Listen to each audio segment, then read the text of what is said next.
Bonsoir à tous et bienvenue.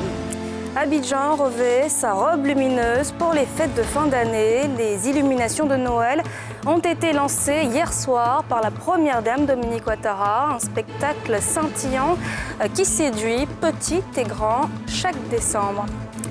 Rencontre avec des enfants de rue. Dans quel état d'esprit sont-ils à quelques heures de la fête de Noël?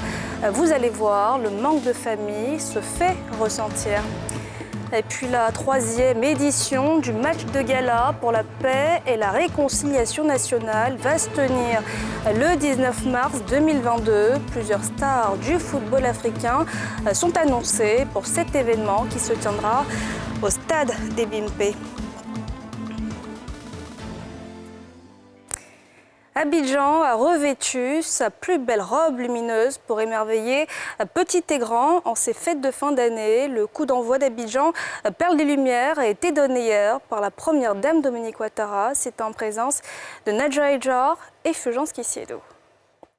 C'est un spectacle lumineux qui vient rappeler la proximité des fêtes de fin d'année et toute la magie qui va avec. Abidjan, ville lumière, est de retour. La capitale économique brille de mille feux suite à la mise sous tension des illuminations ce jeudi 23 décembre, comme pour annoncer de beaux auspices alors que s'achève 2021. Abidjan Ville Lumière a fini par s'imposer depuis quelques années comme un événement culturel national et de haute portée internationale, faisant de la Côte d'Ivoire et particulièrement d'Abidjan le lieu tant rêvé pour passer d'agréables fêtes de fin d'année. Et le thème « Côte d'Ivoire solidaire et unie » choisi pour cette édition n'est pas fortuit. Comme ces multiples lumières unies pour offrir le meilleur spectacle, la première dame Dominique Ouattara, marraine de la cérémonie, invite les Ivoiriens à se mettre ensemble pour une Côte d'Ivoire prospère. En étant solidaires, ces petites ampoules deviennent plus rayonnantes, plus belles et plus puissantes. À l'image de ces magnifiques illuminations, lorsque nous sommes unis, nous assurons à notre belle Côte d'Ivoire un magnifique rayonnement et à nos concitoyens un développement harmonieux.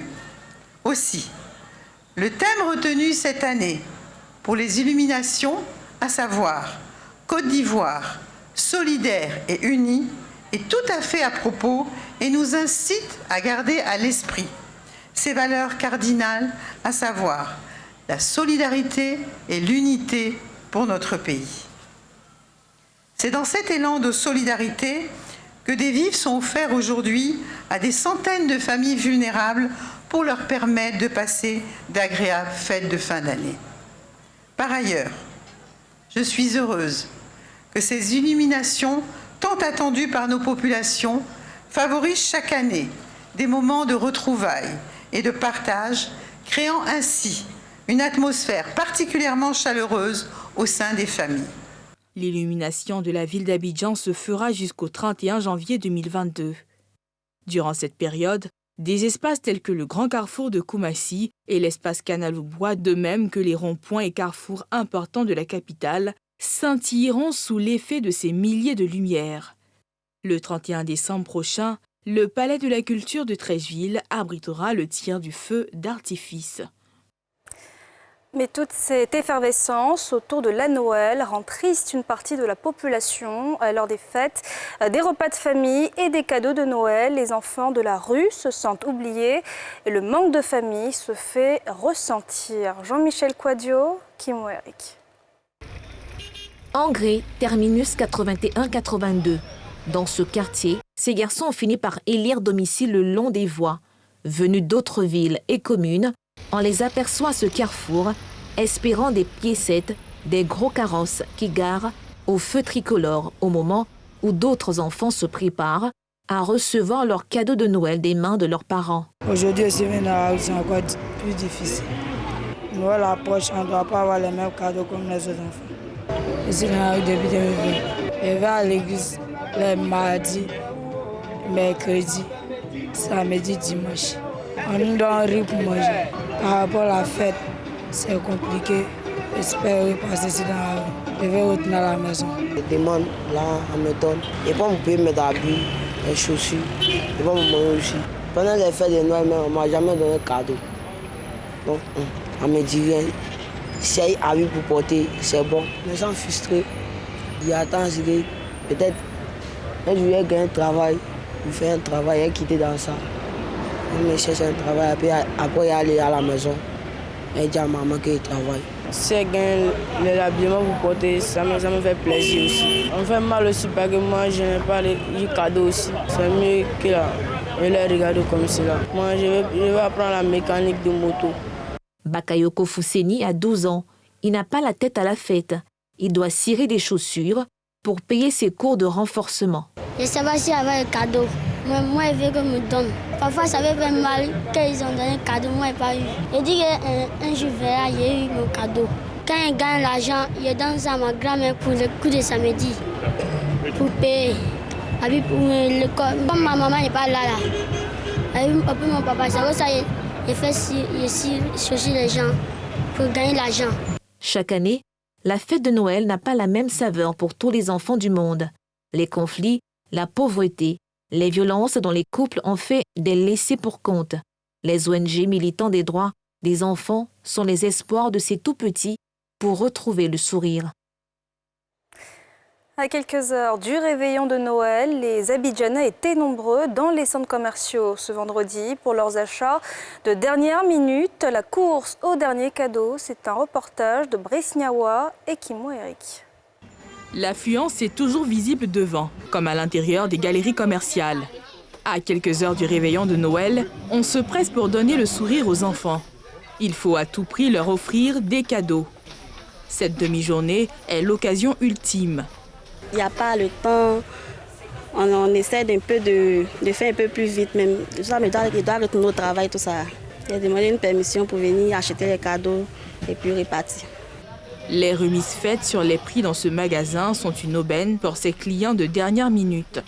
Je suis venue maintenant parce que j'étais malade et n'ayant pas une fille pour m'aider. Et puis la fête étant importante pour les enfants, il fallait que je fasse un effort pour quand même les satisfaire et autres. Si on arrive plus tard, les jouets qui sont lampants, ils font avec, on fait avec. On avait plein d'autres d'engagements à honorer. Et puis aussi, c'est intéressant, surtout à la dernière minute, de prendre un certain nombre de choses, surtout quand il y a des réductions qui se font. Autre supermarché bondé de monde, ici, même la surenchère du fait de l'approche des festivités n'arrête pas les clients. On se dit qu'à chaque fois, il y a toujours de nouvelles, des nouveautés dans les magasins. Donc, on vient voir encore et puis on achète encore et encore. Le premier choix, on l'a déjà acheté. Maintenant, ça, ce sont les accessoires. Voilà. Ce sont vraiment des accessoires qui vont venir agrémenter encore plus la fête. On n'arrive encore à trouver. Tout est cher comme ça. Petit jeu, 7 000. On s'en va, ouais, ça. C'est toujours cher. En fait, ils allaient diminuer les prix. En région, tout est la même chose. Si on tourne qu'on voit que ça ne va pas, on se retourne. On va aller sur le marché au dehors, peut-être là-bas. On peut trouver quelque chose pour eux. Dans tous les cas, il faut mettre à profit ces quelques instants avant que les portes de la fête de Noël ne se ferment. Un jour de joie et de célébration dans toutes les familles. Et les agents du ministère des Ressources animales et halieutiques sont sur le terrain depuis hier afin de renforcer le contrôle sanitaire des réseaux d'abattage illégaux en ces périodes de fête. Ils font l'objet d'une vigilance particulière. Bresniawa, Fulgence Kissiedo. Voici les garants de la qualité de la viande que nous consommons. Eux, ce sont les agents de la direction des services vétérinaires, ceux de la Société ivoirienne d'abattage et de charcuterie et du district d'Abidjan. À leur côté, quelques agents de la police. Ce matin, ils préparent une descente sur le terrain pour le contrôle sanitaire des protéines animales en ce temps de fête. Du Centre national anti-rabique de Cocody, première visite inopinée dans la commune de Songon. Tout de suite, une chasse se déclenche. Les agents de la police et ceux de la DSV sont aux trousses des abatteurs clandestins.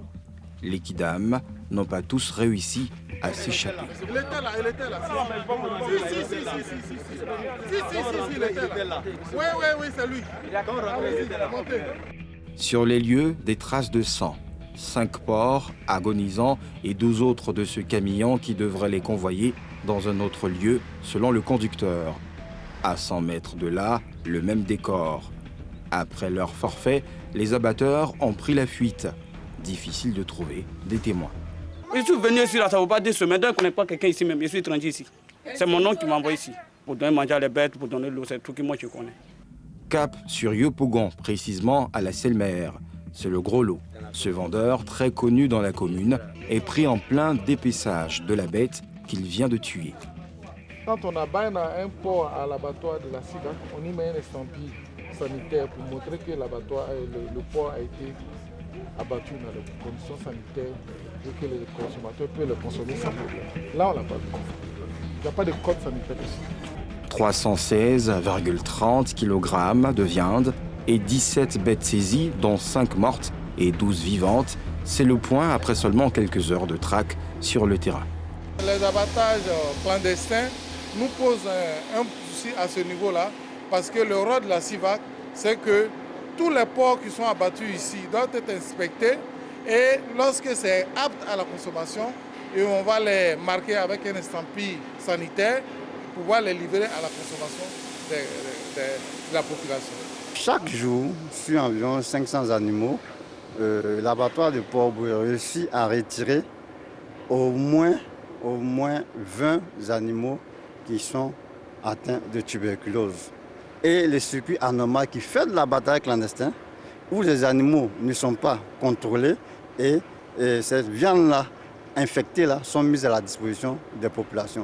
Cette opération initiée par le ministère des Ressources animales et halieutique vise aussi à sensibiliser l'ensemble de la population qui doit faire attention à la viande à consommer pendant la période des fêtes. Elle s'étendra à la vente de volailles et dans les restaurants jusqu'à la fin des festivités. Fini les longues files d'attente devant les bureaux de la direction des examens et concours de l'éducation nationale. Désormais, les demandes de diplômes peuvent se faire en ligne. Le nouveau dispositif a été présenté à la DECO. C'est en présence de Timé Danger et Aruna Zeba. Signer, à savoir signature électronique des diplômes désormais opérationnels. Avant son implémentation sur le terrain, la solution numérique mise au point par le secrétariat d'État de la modernisation de l'administration est présentée au grand public dans les locaux de la structure bénéficiaire. La DECO, direction des examens et concours du ministère de l'Éducation nationale, qui y voit déjà la fin des longues files d'attente des requérants de diplômes. Ce projet est bienvenu et ce projet est salutaire, surtout pour nous, DECO, parce que chaque jour, nous étions interpellés parce que les gens, la population n'était pas satisfaite de nos services. L'équipe de conception, de son côté, écarte toute fraude de ce projet qui est à la suite de celui dénommé e-démarche administrative. Aussi invite-t-il les demandeurs à solliciter désormais ce service innovant. Aujourd'hui, l'Ivoirien, où qu'il se trouve, peut faire la demande de ses diplômes en ligne et les recevoir en toute tranquillité avec l'arrimage de la signature électronique. Il peut recevoir son document en un temps record et sécurisé. Il a un token sur lequel figure un mot de passe. Il a une application de signature électronique et il a une connexion Internet. Donc avec tout ce process-là, il peut facilement signer le document qui lui est soumis. La phase 1 a vu la dématérialisation de 66 procédures, dont 9 sur 36 effectivement opérationnelles à la DECO. Ce sont principalement les demandes de relevé de notes du bac et du BEPC, d'attestation à usage administratif du bac et du BEPC et de diplôme du CAP, du bac et du BEPC. La réconciliation et la promotion de la paix par le football, c'est l'objectif du 3e gala de football annoncé pour mars 2022. L'événement a été lancé par la Fondation Akralais et en présence de grands noms du football africain. Salif Yalekoe, Kimo Eric. La 3e édition du match de gala et du concert géant pour la paix et la réconciliation nationale va se tenir le 19 mars 2022 au stade des Bimpé. Cette annonce a été faite lundi dernier par le président de la Fondation Akralais, Awa Stallone, lors du lancement de cet événement. Nous revenons encore avec ce message de paix, la main sur le cœur, pour dire qu'à travers ces footballeurs, nous pouvons nous réconcilier, nous pouvons nous parler. Parce que vous et moi, si nous ne nous parlons pas, que nous supportons la même équipe, quand elle marque, c'est la joie au cœur ou dans le cœur de tout le monde. Un match qui va opposer le gouvernement, une équipe du gouvernement et une autre de l'opposition. Plusieurs stars du football africain sont annoncés sur les bords de la lagune Ébrié. Ils sont heureux de participer à une telle initiative. On espère que tous les acteurs du football seront présents pour pouvoir nous accompagner, nous les Ivoiriens, à obtenir ce que nous voulons depuis des années. J'ai eu la chance et le privilège aussi d'assister à la première édition et à la deuxième édition. Cette fois-ci, c'est la troisième édition. Nous espérons que cette œuvre sera pérennisée. C'est pour ça, nous, les anciens footballeurs, on a voulu associer notre image à ce projet noble, et sans oublier que je suis attaché à la Côte d'Ivoire. Nous souhaitons la paix et la quiétude pour tous les Ivoiriens. Nous sommes des Guinéens, nous sommes frères amis de la Côte d'Ivoire. Et quand ça ne va pas ici, ça se répercute sur la Guinée.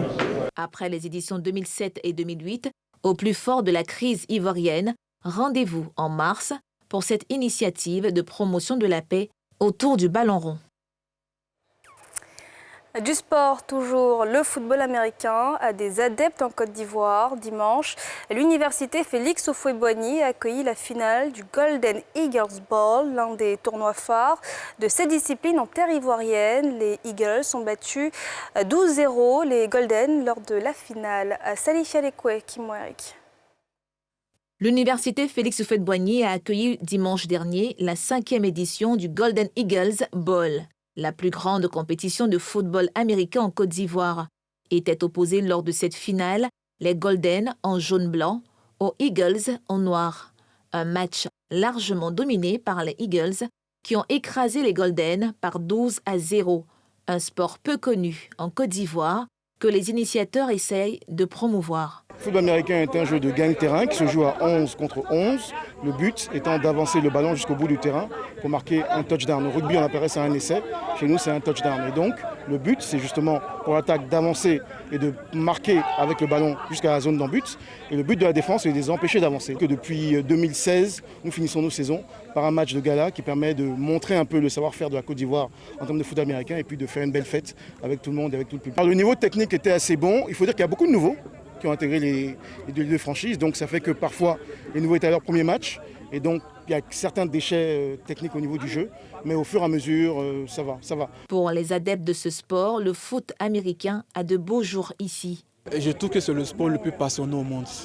J'ai pratiqué presque tous les sports, natation et tout, pas pour faire la pub, mais je pense que c'est le sport le plus passionnant. Parce que déjà l'engouement, le travail en équipe et surtout les valeurs que prône ce sport, il n'y a rien de tel en fait. Il y a la discipline, il y a la rigueur, il y a le travail et surtout le respect de ça. C'est juste qu'on n'a pas encore les infrastructures requises pour. Sinon, en matière d'équipement et en matière de stratégie pour développer ce sport en Côte d'Ivoire, on a largement la capacité requise pour pouvoir développer ce sport en Côte d'Ivoire. La convivialité, le fair play sont promus dans cette discipline d'origine américaine, comme dans tout autre sport.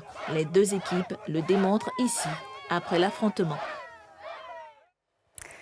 Et voilà, c'est la fin de ce journal. Merci de l'avoir suivi. Excellent réveillon de Noël à tous et à toutes.